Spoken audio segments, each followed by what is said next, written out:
think the hardest part about my story is that I knew I was running away from God.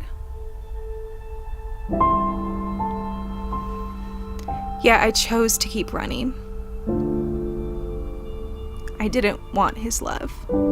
I felt like he was the reason why all of these things were happening to me.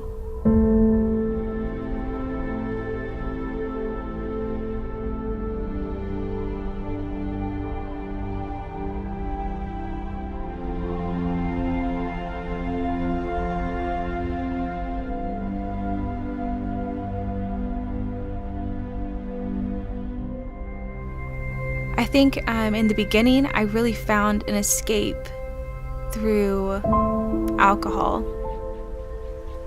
It was an escape from the reality that I was living in, and so going out with friends for a few innocent drinks and meeting people seemed like it was no big deal.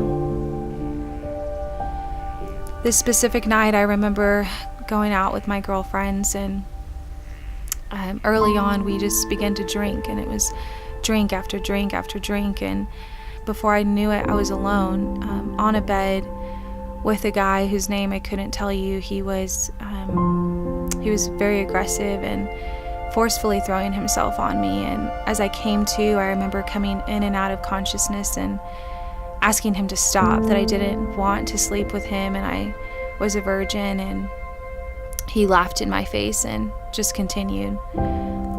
I eventually realized that I was alone, and so I just gave in, and after that moment and after he had his way, I remember just sitting on the bathroom floor with my hands in my head and just crying, feeling the most pain I think I've ever felt in my life. I had tried so hard to control every aspect of my life, and in that moment I felt like the one thing I had still to offer my husband and my future was my virginity.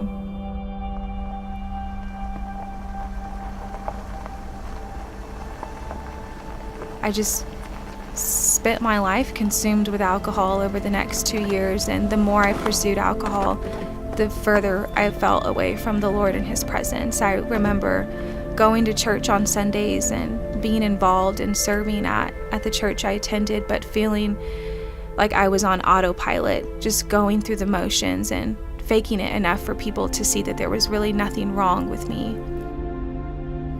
Until one night I woke up all alone, and I sat on my couch and opened my journal and began to cry out to the Lord for the first time in a really long time.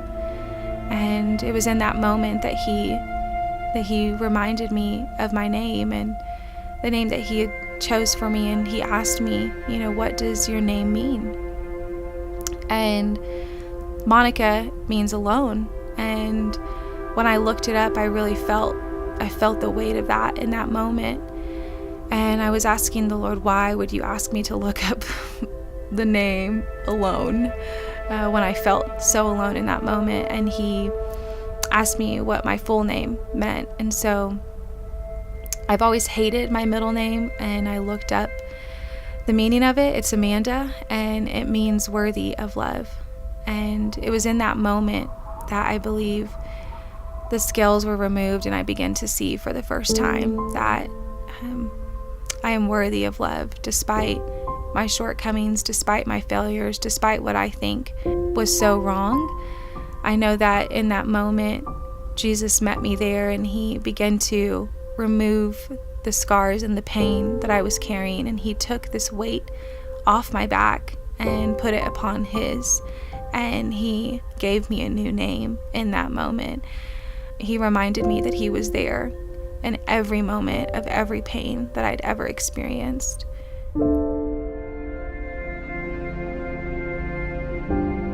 I know that I am a new creation. I know that I am not the old person that I used to be. I know that I am made whole, and that I am pure, and that I am righteous, and I am worthy in his eyes of so much more than even I'm able to comprehend. Following Jesus and choosing him over myself, and choosing him over my flesh, and choosing him when I am tempted to choose other things. It has not been easy, but it's been so wonderful. I wake up with hope.